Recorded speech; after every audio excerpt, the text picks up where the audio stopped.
strip of sandy soil lies a county called Norfolk. It's Ontario, south coast, you know, and it's surely not remote. If you pass through or spend a day or decide to call it home, you'll see why we love it here and are proud to call it our own. Norfolk, Norfolk, a southern county home.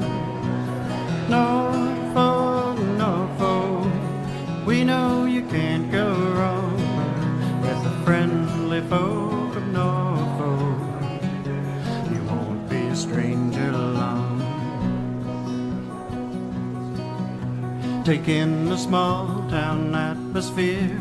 It's time to bring this meeting back to order. One of the things that I forgot to do, if you have any cell phones, please put them on vibrate or on silent, whatever, so it doesn't interrupt the deputations. And the other thing that I would suggest that you may want to clap, but that isn't really going to get anywhere, so I would suggest that we have the decorum of the chamber, and you please not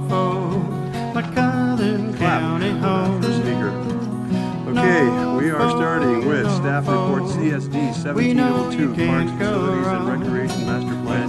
Next steps. Mr. Cridland. Thank you, Mr. Chair. Yes, to County Council, I will try to be fairly brief with my comments. Obviously, a lot of community support and interest in this report going forward, so I know a lot of emails have been shared and information shared, so I will trust that county councillors have read the report in detail. As a little background, Community Services Department received the Parks Master Plan in 2015, prepared by Mr. Galloway and Mr. Leonard. Council's resolution that night was for staff to bring forward a report on the master plan, basically the next steps, kind of actions to be taken from the plan. Obviously, that report was slightly delayed with the retirement of a parks manager and community services GM. So again, in October 2011, Council heard a deputation from a community group supporting the concept of a community hub. The resolution of that meeting was to definitely get the Parks Master Plan back in with some recommendations. So that's where we are here this evening. I'd like to say that before I get into the report, even though staff have had the master plan since 2015, there are about 12 to 15 issues, I believe, that staff have jumped on board some of these concepts and kind of taken the easy fruit, so to speak. But the nuts and bolts of this report deals with the feasibility study in the master plan, and that's dealing with our Simcoe facilities. I won't read it word for word, but basically I'll touch base on the senior center. Obviously the building was built in the 1800s, very aged. We have 550 members there now. That number is growing. The rec plan hits on all kinds of concepts such as our age demographics. We're going to have more seniors in the future. Seniors are going to be more active, so to supply a building for the seniors or adults, staff are not recommending that this present senior building go ahead as a plan in community services. Also, we will get to the numbers, so I won't mention them now. Next on our list was the Simcoe Rec Center, and we concentrate on the two sections there, the Annalise Carr Center, the pool. I don't think it's any surprise to any councillor here that the community has probably outgrown the current pool. It was built in the early 70s. There's a fair bit of maintenance money going in it to keep it operating. A fair bit of user conflict, I'll say. We have a local professional swim team, I'll call it for lack of better words, plus programs for small children and seniors. We have problems with the pool is basically full all the time. There's problems with water, temperatures, that sort of thing. And this frustration is something that staff deal with probably on a weekly basis with the user of the pool. With the ice arena there, under part of this process, we did look in some more detail on the ice arena itself, and there is a report mentioning that a fair bit of money to spend to upgrade that section as well. The next facility on the list obviously is Talbot Gardens, And I don't think I have to remind councilors in January, we did a detailed structural look at Talbot Gardens, and we got a bit of a surprise with the seating area, which is now blocked off until the decision is made on that. And lastly, the last facility we looked at is the Culver Street admin building. And we threw this in. We have one of the busiest fire hall in Norfolk County, as well as the busiest EMS base there. We house over 52 staff in that building, and CSD we do offer a customer service center there as well. So again, it's a tight space as far as meeting rooms, storage rooms, a lot of conflict between users with two busy emergency service groups, as well as a customer service. And the building itself, to have people in for customer service, the bathrooms, there's no accessibility, things like that. So we do mention that in the report. I will go very quickly to page 7 and 8, at least in my report. I'm not sure which report or how that number's in council's, but it basically deals with a chart, and I imagine that's where most of the questions will come from. So at that stage, I'd like to introduce Mr. Todd Shoemaker, who should be sitting here, and Mike Simones, who should be sitting at my side here. And the reason I introduced these two individuals is that chart is kind of split, that your left-hand side is community services costs, capital cost, operating costs that we see, and on the right-hand side, Michael from Public Works and Environmental Services does handle the building assessment section, and that came from their department. So I just wanted to introduce these two gentlemen. They will be open for questions as well as myself, but I think I needed to show that it just wasn't when we did our analysis on these buildings to move forward to the next steps, we involved our Public Works department as well, because they're in charge of the shells of the building. Community services staff are in charge of the operational and actually some of the structural stuff. So that total is approximately $17 million over the next two decades. Staff feel that now is a good time to take a careful review of these facilities and a cost analysis, and listen to the user groups before we move forward on any major decisions. The infrastructure is definitely in decline. Staff feels a great opportunity now to perhaps combine all facilities or some facilities, repurpose other facilities and include them in our park system. And there actually is a big movement around Ontario to go with multi-use centers, and that includes any from ice arenas to pools to adult centers. You can add, community services admin staff. So the same kind of concept we're talking here now is mentioned in the rec report. So we think it's a great time to bring forward. There's many benefits that aren't really mentioned in my staff report, but obviously energy savings, depending on what council puts together, is a big thing. Customer service satisfaction, I touch on the users of the pool, the inability of the existing adult center to add any more activities, or I think even number-wise membership, they're fairly full. It also has a spin-off economic development, a twin ice pad. Obviously, you in a larger pool, you can have more sporting competitions, which bring more people into Norfolk. Overnight lodging, restaurants, you name it, it's there. And also, I guess I mentioned before, but the ability to repurpose some of these buildings. Lastly, I'll just touch on with the legacy fund that council had given staff. The report did suggest $50,000, which I'll call seed money, in anticipation for the next step of this report, which staff are just unable to carry this forward with doing a search for land, talking expression of interest to who may be able to supply buildings, that sort of thing, if council wishes to go that way. So that would be to hire a consultant of sorts to just see what's out there in the market and how we move forward. I guess with that, it's a really brief overview of the report. I know there's a number of 16 or 17 deputations afterwards, but with that, I'll turn it over to County Council for any questions they may have to us now, or whether they want to hear the deputations. Councillor Black. I don't think, even though I am ready to move the recommendation in the report, I know we have to listen to the deputations first, of course. But I do have a couple of questions, Mr. Chairman, through you to Mr. Cridland, and it has to do with the motion or recommendations itself. And I just wondered why there wasn't anything contained within the recommendation making reference to further public involvement and discussions with users and the general public and taxpayers in general. So can you clear that one up? Through the chair to Councillor Black, yeah. I guess probably an oversight. I mean, any step that we take forward would involve obviously our users of the groups. You know, we've had groups come here with you know, stressing issues with our current facilities, and also the community at large. We take this as a big step forward for Norfolk County, and by all means, it's not written here, but nothing would move forward without as much community involvement. That's what I wanted to hear. That we can get. Yeah, I wanted to hear that. And timelines, I know you made reference to probably a fall, but you know, in these days, I know council would like to tighten things up with specific dates. And I'm not asking you at the moment, but maybe we get closer to the motion if you had something in mind. So I really don't need you to respond to that. But my last question, Mr. Chairman, is I'm interested to know, I think I have a pretty good idea who uses these facilities. And I really would like to know, you know, who uses the senior center, who uses the rec center, the pool, the arenas, you know, all of our facilities.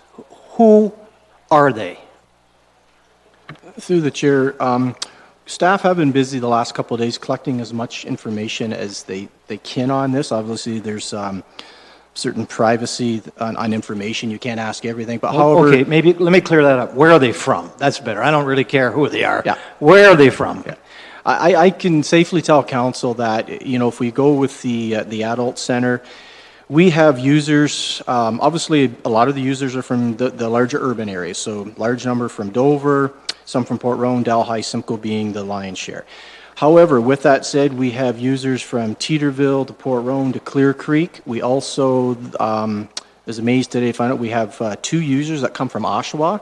I don't think they come each day on that, but it is spread out across Norfolk County. It includes some east of us in Haldimand, as well as north of us in Brant, and to the east and on Elgin side. Thank you. Councillor Columbus. Thank you, Mr. Chairman. Bill, right now the Talbot Gardens is basically out of commission. So there's going to want to be spectators in there to watch the hockey games in come September. And this multi-complex that we're talking about here is a longer term thing. So what do you envision will happen between now and September? Are you putting a plan forward to make sure that the bleachers are fixed? Or will Simcoe be with only one hockey rink? Through the chair, as far as the repairing or timing of repairing to Talbot, I think that'll be flushed out tonight in a council's decision. If the decision is not to repair until we come to the next step and bring information back, staff, Todd Shoemaker and his staff have already started looking at, I mean, the rink itself for practice is still there. The seating area, I agree, is limited. You can't sit on ice, but there is maybe 50 people can fit up top. It'll continue as I guess, a practice rink, and staff feel that it'll be some work, but we'll be able to reschedule games between Waterford and Dover if that is council's decision not to fix Talbot, you know, in the very near future. Thank you for that. Councillor Oliver. Thank you very much, Mr. Chairman. I too have a couple of questions that relate to the recommendation. I certainly am supporting the recommendation in the report, and I support Councillor Black's question regarding, if you like, recognizing that we want to do more community consultation. And it would be my hope that maybe we could have an amendment to this motion, Mr. Chairman, when we get to it, to formalize the fact that we want community consultation as part of the mandate, if you like, either of this consultant in conjunction with council or that we do it ourselves independently of whatever consulting services we hire. But I think that's very important, and it needs to be formalized. My other request was going to be, and also again relating to Councillor Black, I'd like to see this information come back to us prior to our 2018 capital budget. So that sets a timeline then in terms of October, that we would need to have this information to assist us in decision making prior to the 2018 capital budget. So maybe we'll get amendments to that effect when we come to it, Mr. Chairman. I do have one question though for Mr. Cridlin on page 8 of 10, Bill, on the report, and you you referred us to the charts. Right at the very bottom where we talk about grand totals, at the bottom of page 8 of the report, it talks about $8.3 million in capital repairs, or $8.448 million, and then it says does not include the options, any of the 4 options that deal with the seating problem. So it's important for me to understand what number are we realistically talking about amongst those 3 numbers in terms of what we're faced with to make these existing facilities operational. Is it 8.3? Is it 8.448? Or is it 8.448 plus one of the 4 options? Through the chair. In other words, over 9, in other words. Yeah. Through the chair, if we stay with the middle column or the left-hand side of the numbers, the 8.3 million, that number is 8.3 million, and that is kind of the community services side of things. That's replacing scheduled, the pool for 5.4 million, obviously. I think in that there is 2 floors to be put in, one in the Talbot, ice arena floor, with boards, one in Simcoe, the rec center. So that is all the community services operational capital side. So that 8.3 stands. Then to add to that, you add the 8.4415, and that is from the public works side in the building assessments. That's things like, we can read them here, roofs, foundation work. That's to keep the building, the shell up itself. So you have to add the 8.3 to the 8.4 million. So that's the 16.7. And then on top of that, our option 1, 2, 3, and 4 for Talbot Gardens in the seating, depending when council wants to go there. Okay, thank you very much. That's pretty eye-opening. That's much over, bigger than I thought. No, over 2 decades. Over 2 decades. Yeah. That's what I was going to try and how much of that could we, if we had to, can we relate to in the next 5 years, let's say? I would say that at least in the first decade, you're probably looking, that's one number I didn't add up, but with the pool and, you're probably 3/4 of that in the next 10 years, and then the rest are in the following 8 to 10. Thank you. Councillor Brunton? Thank you, Mr. Chairman. My questions are the same. Did I understand correct? You're going to come back to this later? That's the plan. The plan is that we will have the debate, and then we will go through the deputations and then deal with the actual, if that's council's wishes, if they want to deal with it now, I'll leave that to you. But I think it's important that we at least listen before we move ahead. Okay. Just a couple of questions on the report through you to Mr. Cridlin. Bill, on page 35 of our agenda, or page 4, you talk about the senior center, which in my mind is certainly a priority for us to look at, and it has been for some time. One of the issues here, you mentioned a price, but has there been any figures to actually remove and replace at the same location? Through the chair to Councillor Brunton, no. The 2 million was in the previous building assessment, and I think that was 2 to 3 million, and Michael had just completed one in the building in the end of 2016, and it was 2 million plus. So that number is there. We haven't looked at actually knocking the building down, let's say, and building a new center there. Okay, so that's something we don't know at this time, correct? Correct. Okay. The other, you mentioned on page 5, under the Simcoe Rec Center, the 2016 building assessment document state approximately $500,000 will be needed to keep the building properly maintained over the next decade. I guess I don't look at that as a lot of money. We spent $400,000 there this year, if I'm correct, on the HVAC system. Or in the process of finishing that off. Is that correct? All right, through the chair, that is correct. Okay. The other one that caught my eye was, and I see you want to move already. Gosh, Bill, we just hired you, and I think you want a new office already. Here, I'm going to page 7, and right at the bottom of page 7 of your report, page 38, and it goes into the Culver Street Administration Building. and you list a whole raft of things right there in the right-hand column. $517,000 for building maintenance, over the next 10 years. $150,000 for capital building maintenance over the next 10 years. $373,000 for roof replacement over the next 10 years.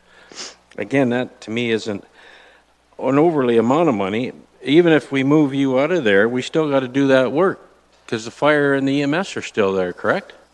Through the chair, that is correct. I think what we try to pull out is to give council as many numbers and as much information to go on or to base what we're going to spend on these facilities in the next few years. You are right. If fire and EMS stay in that building, most of these costs still will occur.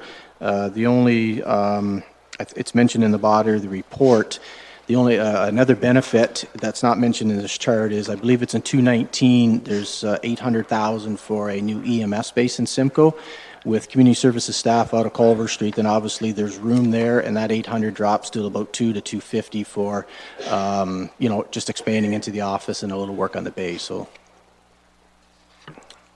I have other questions, Mr. Chairman, but I think I'll leave them until we deal with it later. Thank you. Thank you, Mr. Chair. Through you to Mr. Cridlin. In your recommendation, it says that Council directs staff to investigate the feasibility of a new multi-use recreational facility. We've done that. I have a copy of it. It's sitting here. And in it, it has recommendations. Now, the next step of that recommendation is to undertake an engineering, locational, and business plan study at a cost of approximately $75,000. You have $50K that we've set aside in the last few weeks for, I'm not sure which one. Another feasibility study or this one? Through the chair, the feasibility study that Councillor Height talks about, the 50,000 that we asked for is the 70, so the 70 isn't being asked for. And the feasibility study was written by the consultant those were his ideas at the time. But we didn't feel we didn't as staff have permission to go out and talk to the Fanshawe people, the Egg Society, the owner of Zellers or anything like that. It was staff's understanding this report had to come back to get direction on how council wanted to go. Because council could very well say, you need a new pool, put it right in where the other one is. Talbot, leave it there. Leave the senior center as is. So staff didn't have the go-ahead to take the next step. So we needed this report in the debate today. So will we be effectively redoing this report, or will we be moving to the next step where we're looking at locations and the business plan? Through the chair, it'll be exactly the later. It'll be now that we know to move forward and what facilities we want to move forward with, pinning those down. It'll be a lot like the process of the larger master plan, but now we're drilling down to these 4 facilities. If council agrees with all 4, 1 facility, 2, 3, whatever they want, looking at available space in and around Simcoe and taking it from there. Okay, thank you. And my last question is, how are you going to get the extra $25,000? Is your department prepared to eat that, or will there be a budget amendment coming? Through the chair, we looked at the 70, and obviously that was the consultant's recommendation at the time. We feel, talking to other municipalities when they go with multi, that we can do it with 50. We're hoping 50 will do it. Okay, thank you. Thank you, Mr. Chair. Bill, you've been around long enough to know how long things take.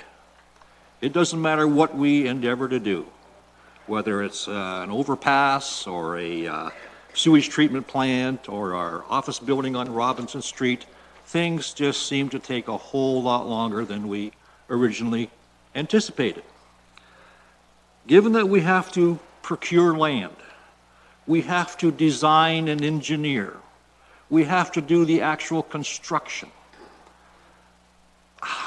What timeline do you envision for a new complex that such that we're talking about here tonight? Can you give us some idea of how long you think this might take? Because it makes a big difference as to whether or not we put money into the old structures. If this is going to be built in 3 months, well, then we don't fix old structures. But if it's going to take 4 years, we gotta maintain the old ones. So timing is very important. Any idea how long something like this might take? Through the chair to Councillor Sonnenberg.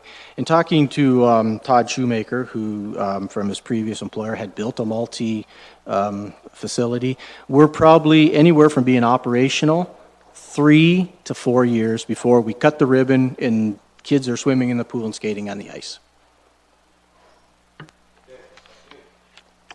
Further from anyone? Mayor Luke. Thank you, Chairman Geisens. Just one question through you to Mr. Cridlin. In the recommendation, I want to ask you specifically about the hiring of a consultant, and I certainly, you have outlined, I think, everything that needs to be looked at fully before a decision is made on how we're going to proceed to replace some of these aging facilities. Would the hiring of a consultant, and by the way, I agree with you, your $50,000 figure is right on the money. I have talked to other municipalities, so I'm on board with you there. Excuse me, Mr. Chair. In applying under the Small Communities Grant for the one-third funding, a requirement is certainly a feasibility study. Would this consultant's report that we're spending $50,000 on if we do it, will that be what was needed to satisfy the application for the so-called feasibility study? Thank you, Mr. Chair. Go ahead. Through the chair, yeah, that would be our understanding. With the rec master plan giving the overarching concepts and theories, and then this in direction from council drilling down to the next one. I'm not sure if finance can comment on that. It's maybe a bit of a weakness that I have moving forward, but it would be our best. It would be in our best interest. Whatever we go forward with will satisfy the requirements of any funding. You can bet on that. Nothing further. We'll move on to correspondence. I need a motion to, the number of correspondence we receive as information, and they will be in the minutes of all the people who have presented correspondence. Councillor Oliver has moved. Any questions or comments? If not, all those in favor? That is carried. We're going to move on to deputations, but I think all of you now have this same letter that our clerk has given us. We're going to start with Ann Smith. Yeah. She's not on the list. She's on your agenda. So we're going to start with her? Yeah. Okay. That's what I've got. Yeah, sorry? You're turning on the mic. Okay. We are going to make that a little bit different than what I had thought, but I guess our first speaker will be Angie, you said? Ann Smith. What number? She's number 1 here. Oh, on the other page, sorry. Okay, Ann Smith, Recreation Master Plan CSD 1702. Now, as far as deputations take, we get 10 minutes, and we do not give any additional time. I remind you that I will tell you when there's 1 minute left remaining, and we will go from there. Thank you very much. Welcome. Please state your name for the record. My name is Ann Smith. I'm representing the Senior Centre as the current board president. Mr. Chairman and members of council, good afternoon. Thank you for this opportunity to speak before you in support of a replacement senior centre for Simcoe and the surrounding areas. For those not familiar with our centre, it started in the early 1970s, and we are located at 89 Pond Street, not Water Street, as mentioned recently in our local newspaper. Our mission statement is to provide and augment a variety of programs to ensure that the 50-plus community of Norfolk County have comradeship and activities that enhance their lifestyle and promote healthy living. Councillor Black, presently we have 521 members, just because you wanted to know who we were, ranging in age from 50 to our oldest member who is in her 101st year. Our current annual membership fee is only $40. We do not have user fees unless we have to have a qualified instructor, and then we pay a nominal fee. While the majority of members are Simcoe-based, we also have members from Delhi, Jarvis, Nanticoke, Port Dover, St. Williams, Townsend, Victoria, and probably more in the surrounding areas. So you can say we are a social hub for seniors in and around Simcoe. We also have 24 life members. A life member receives this designation after having been a club member for a minimum of 10 years and having volunteered their time and energy for the betterment of the centre in a number of different ways. Board members, convener, receptionist, etc. The Simcoe Senior Centre is run entirely by volunteers. The centre is open Monday to Friday, 9 to 4. Each morning we have a volunteer receptionist who arrives early to open the building and start the coffee. Then it's ready for when the conveners and participants arrive. The receptionist answers the phone, greets visitors, provides tours, signs up new members, and generally keeps the centre operating smoothly throughout the day. The afternoon receptionist does the same. At the end of the day, she tidies up the lounge and kitchen, does the dishes, and locks and secures all the doors and windows to make sure it's safe to leave the building. To meet the goal of our mission statement, we provide a full slate of activities each day, as you can see from the activity roster handed out. Did you get it? Because we run out of room during the day, we also have scheduled evening activities as well as Saturday afternoon. In addition to the daily activities, we add into the mix an assortment of annual events. We have occasional soup and sandwich luncheons through the year, and in the spring and the fall, the men in the club host and prepare dinner for 100 members. Why 100 members when we have over 500? Well, our largest room, the auditorium, will not accommodate a larger group comfortably. In addition to this, we have a strawberry social, a fashion show where we use local stores, and they're always ready to participate, and they actually make business from our fashion show. We have a plant sale in the spring, we have a Christmas bazaar, and a fun-filled Christmas show where we all get together and make idiots of ourselves, basically. We also extend ourselves into the community. We have a Golden Oldies singing group that entertains at local retirement and nursing homes, and we sing at Norfolk County Fair. Our line dancers have also started to perform for nursing and retirement homes, as well as the fair. There's a group of crafters who have won numerous awards displaying their knitting and sewing skills at the fair. They also make hats and wraps for cancer patients. As has well been documented, our current away from home is very worn and tired. Although county staff is very good at attending to repairs, there is only so much they can do, and we certainly understand that sinking capital into this old building is not the way to go. Presently, we share the building with a potters group, county employees, an artist group, and a young theatre group. And in sharing the building, it means we're also sharing the 30 parking spots. Granted, not all our members drive, and we do try to carpool, but on busy days, it's not only our building that is bursting at the seams, the parking lot is overflowing. The proposed developments on the outskirts of town at Island and Deque has been in the news recently quite a lot, and apparently they wish to incorporate a senior centre into the multi-use facility of that plan. The seniors that I have personally spoken to are not interested in going down there. Since inception some 40 years ago, we have been located in the downtown core, making easy access for everyone. We wish for our next facility to be in or close to the downtown core of Simcoe, which would in turn help to revitalise the neighbourhood. Plus, there are several of us who walk to the centre, weather permitting, which would not be possible if it was moved that far away. We do realise a bus service is available, but that bus would have to be on a continuous circuit just in Simcoe alone if we moved to Island and Deque. In February 2014, at the request of then Mayor Dennis Travali, we submitted a report of what we envisioned as an updated senior centre. We visited a couple of other centres and from there prepared our submission. In preparing this document, we realised, with thanks to the amazing support from Norfolk County, the Simcoe Senior Centre is the only centre being run totally by volunteers. There is absolutely no paid staff, and our volunteers put in many, many hours each month.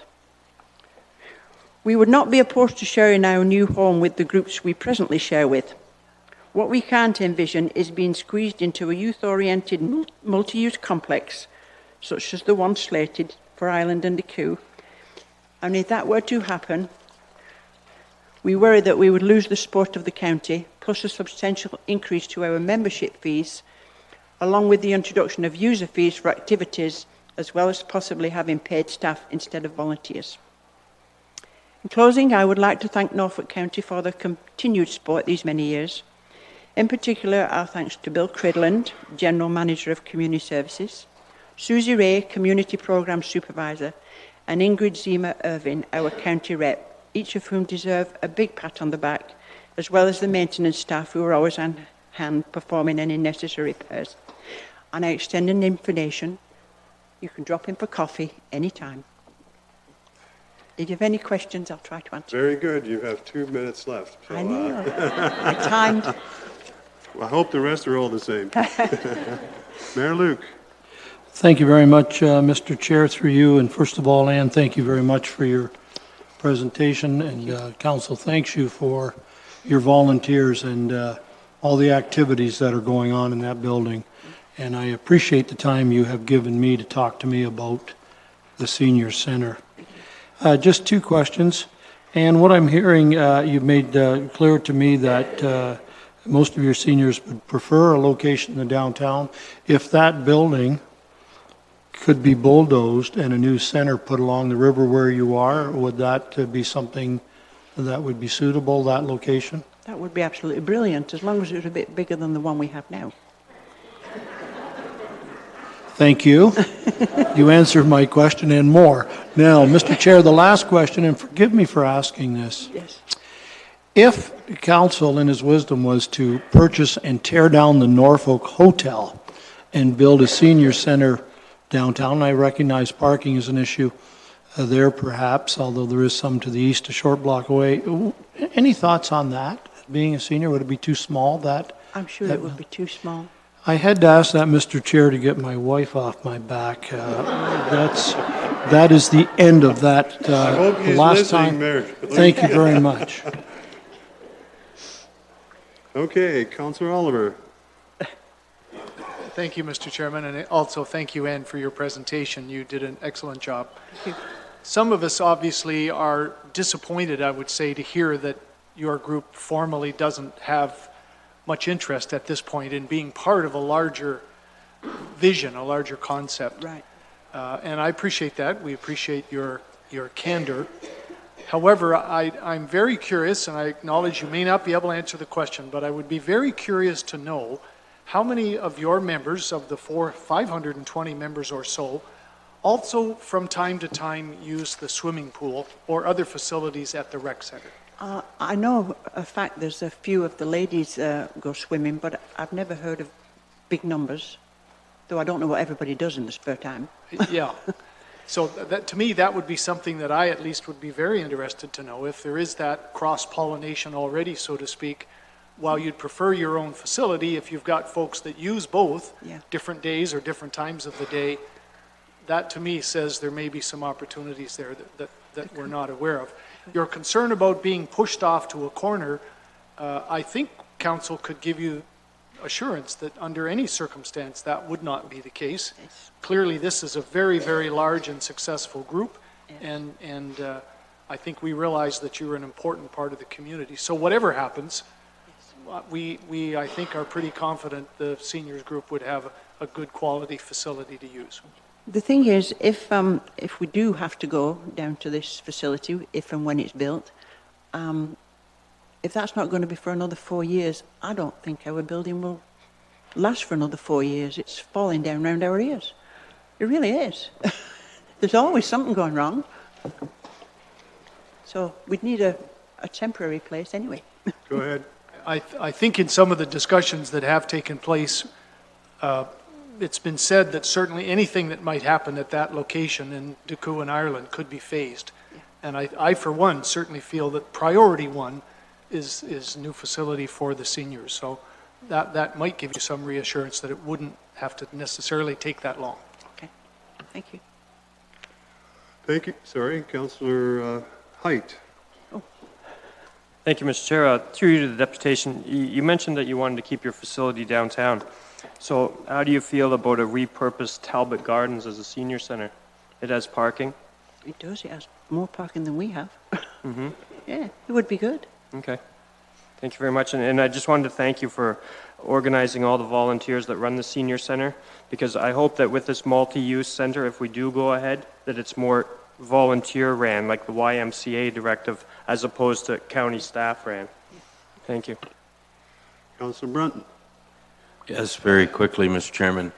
Preferably one level with lots of parking is something you would like?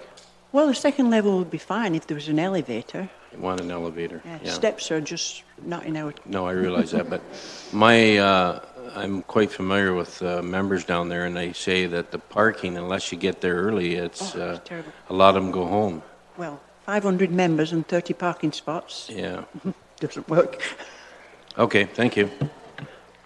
I would just like to say that I do have various members from the senior centre here and here who are out to... I didn't want to bring all 500 members.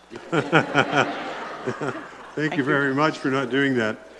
I need a mover to accept Ann Smith's deputation as information. Councillor Wells, all those in favor? That is carried. Moving on to Adam Walker.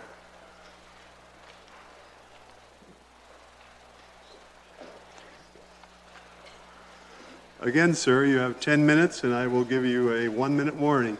Thank you. If you can save me 2 minutes, that's great. I'll do my best. I'll do my best. Well, thank you again for your time today. I'm Adam Walker. I'm the president of Simcoe Minor Hockey here in town.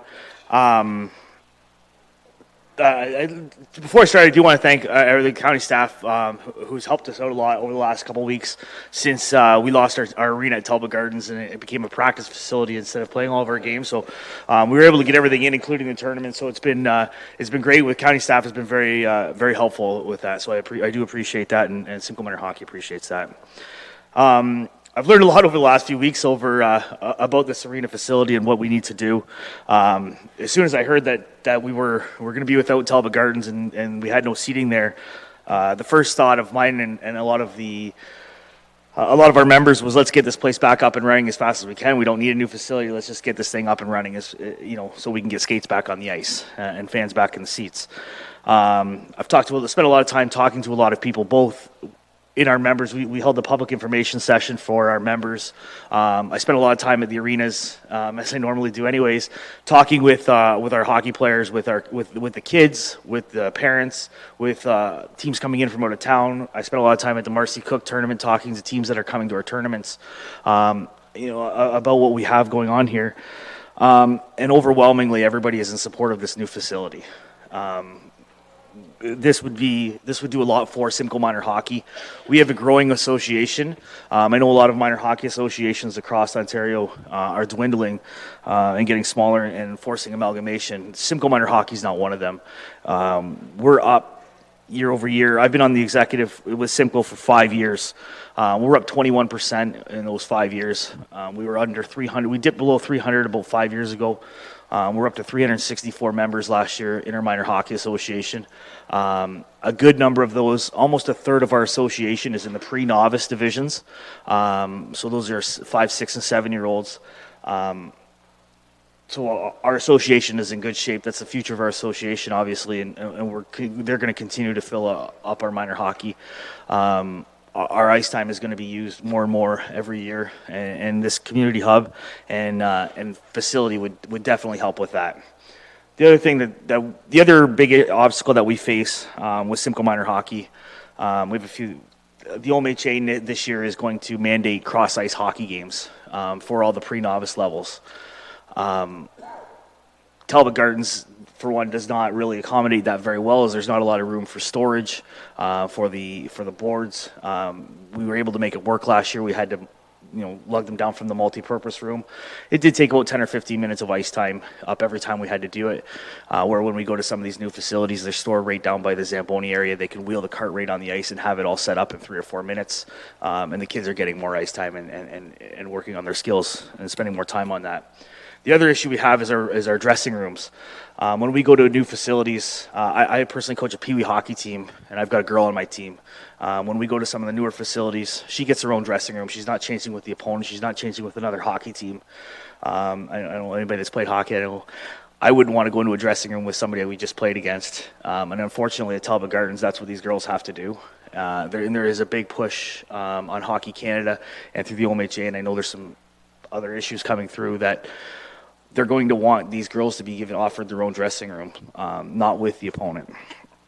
Something that Talbot Gardens or our rec center definitely can't accommodate. The last thing that we have, I know we have a lot of great memories at Talbot Gardens, and one of those big memories, a lot of people have great memories, is playing in the Golden Gardens tournament. Our hockey tournaments in Simcoe have struggled a lot over the last few years with repeat teams. Teams will come down for 1 year. They love our format of our tournament. We've done a lot of different things in terms of adding additional games or whatever it might be.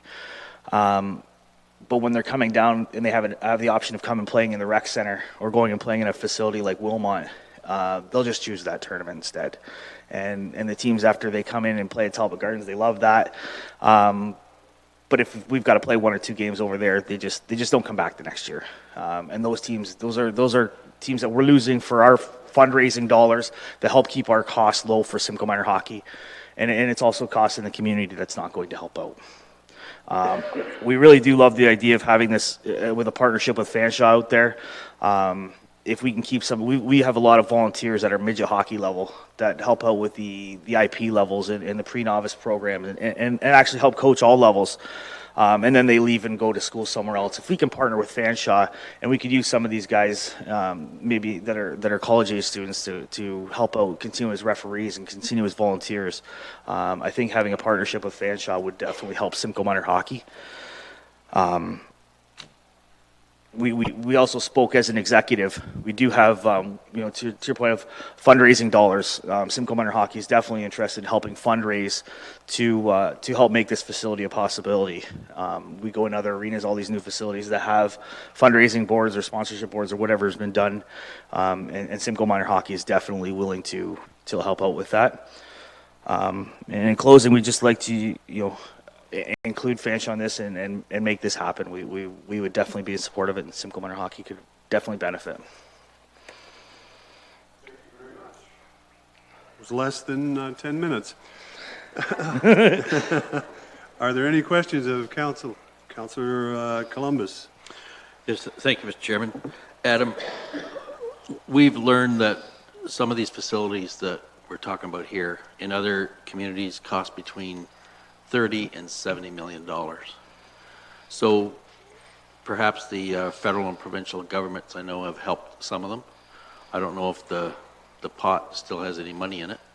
But do you feel it would be feasible for Norfolk County to pick up, say, 1/3 of the cost of 10 million or 20, going to 1/3 of the, say, 60 million would be 20 million? Do you think that kind of money could be raised in the county of Norfolk?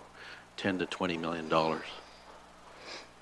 People have told me they could. That's not my area of expertise in terms of minor hockey. I could divide the ice up between the teams, but there's probably people that could talk to that a lot better than I could. Okay, but you did say... My opinion, I think so. You did say you'd be active in fundraising. That's a good thing. Yes. Thank you, Mr. Chairman, and thank you, Adam, for your presentation. One of the things I've heard from time to time from people that are hockey families, hockey parents, hockey coaches, is that because of our somewhat limited facilities, as you've described, some of our best players are leaving our county and going to play in Brantford or going to play in other larger communities outside of our county. Mm-hmm. Do you think if we did improve our facilities through possibly this twin pad facility that has been talked about, that kind of trend would be reduced, at least, that more of our players would choose to stay and play on teams in our own county because of better facilities? I think for the maybe 10 to 12 kids that we lose that want to go play a higher elite hockey in another facility or in another center, we may get some of those back. On the back end, though, if we had another facility and we didn't force kids to practice at the rec center, the 12 kids that we lose to Brantford, say, I think would be replaced. The numbers that Simcoe Minor Hockey could grow by would be in the hundreds. So my concern wouldn't be losing those 10 to 12 kids. It would be we could grow our association by a lot more and have a lot more kids playing hockey. Thank you, Mr. Chair. Through you to the deputation, you mentioned the new way they're going to do the young kids hockey is going across the ice, I think it was. Yes. And you also mentioned how poor the change rooms are at Talbot Gardens. Now, if we decide not to go ahead and repair that building, you would still, say, for 1 year, be able to have games there, but you can't have spectators. Or, say, option B was to close the facility and you have to go somewhere else to do anything. How would you address that? Well, I think with county staff, we'd have to definitely. My personal opinion is we need to change the way we schedule our ice times in Norfolk County. I know there's a lot of ice time that sits empty, and I think there is definitely, there's a need. There's a lot of user groups that want to use those ice times, but they're being canceled last minute, and we don't have access to those hours of ice time. I think that we can definitely make it work in a short period of time. Whether it's we've already played games in Waterford and we've played some games in Dover. We had a tournament in Delhi. In the short term, we could definitely make it work.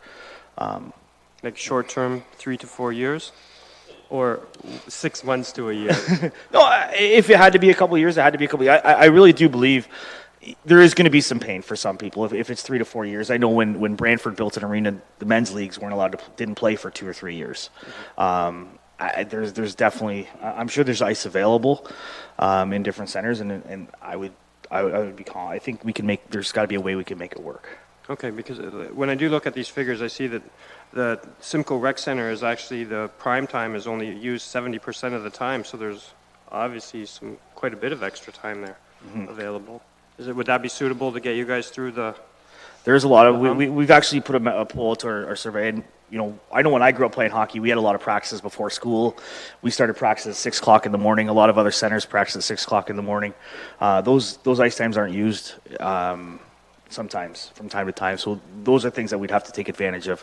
I think we'd have to do a better job of giving back ice time, and all the associations giving back ice time more than 72 hours in advance. I know other counties have 15 days in advance they have to give ice time back. We can still schedule a practice in 15 days. It would be hard for me to call my parents and schedule a practice in 72 hours, knowing that somebody else just gave back ice time. Okay, thank you. Yeah, because one of the other numbers that I see in this report, the Simcoe Rec Center for non-prime time hours is used 21% of the time, so there's still 80% of the clock out there. Thank you. Thank you, Mr. Chair. Just a quick question through you, Adam, and Adam, again, as all other volunteers, the amount of time you and your organization spend with our children and grandchildren is amazing. We thank you for that. I'm getting the impression through the chair, Adam, from you that of the 2 arenas we have in the former town of Simcoe, you're not so much disappointed or worried about Talbot Gardens. It's the rec center arena that is pretty well had it. Is that a fair statement? No, the rec center's definitely had it. Talbot Gardens definitely has its issues as well. For instance, at our Novice Adam Pee Wee tournament this year, we had a rain delay for one of our games, which really rain delay. Yeah, we had a big hole in the ice because it was raining out. Oh. So, I've dealt with those in ball tournaments before, but it was a little bit trickier in a hockey tournament to go to the teams and tell we're going to have a 15-minute rain delay here while we try and fix the ice. So as long as Talbot Gardens is a great facility, but it does definitely have its issues as well.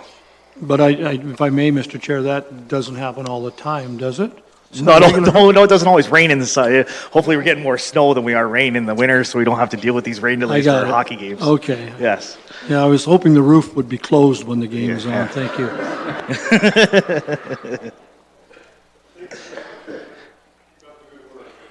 Thank you.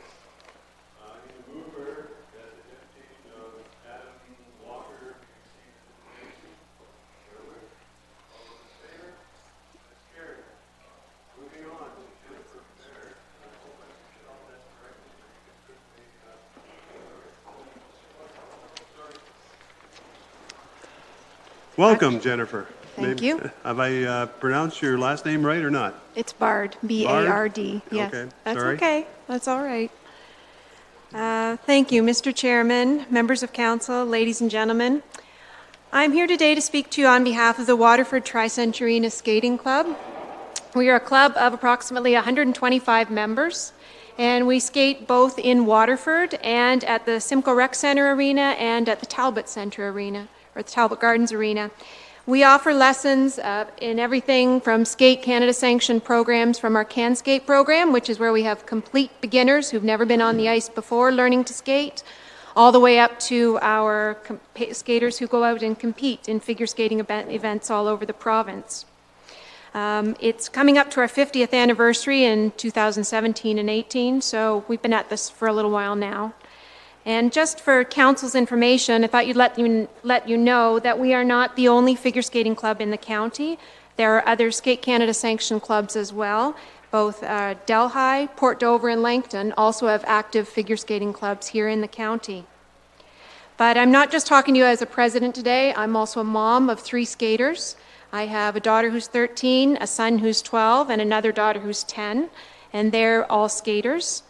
My husband and I decided about 15 years ago to move here to Norfolk County. I grew up in Norfolk. My husband is actually a physician here in Norfolk. He has a practice in internal medicine at Norfolk General, and he has an office here. And one of the reasons we came here to Norfolk is because we wanted a good place to raise kids. We wanted a place that would give them a sense of community and where they could become involved in their community. So that was how we got involved in figure skating. The kids liked it, and we have ended up being on the board for figure skating. So when we heard about the new multi-use facility being proposed for Simcoe, I've had quite a few parents from our group come and talk to me, as well as our board members, and the overwhelming answer has been they're in support of it. Even though we're a club that's primarily been based out of Waterford, we do, I'd say, about 50% of our lessons here in Simcoe. Most of the people I've talked to say the biggest issue is they just want to have a good place to take their kids to skate.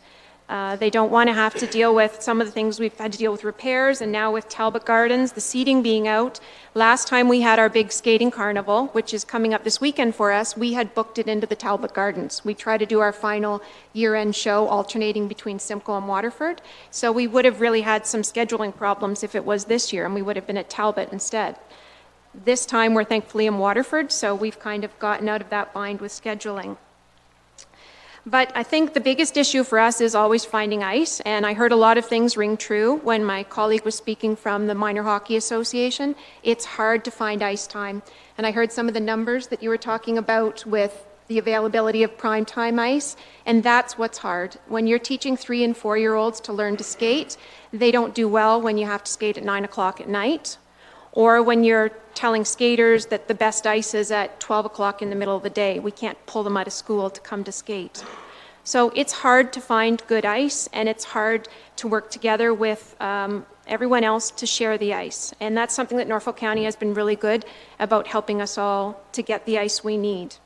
But we need a new facility with new ice.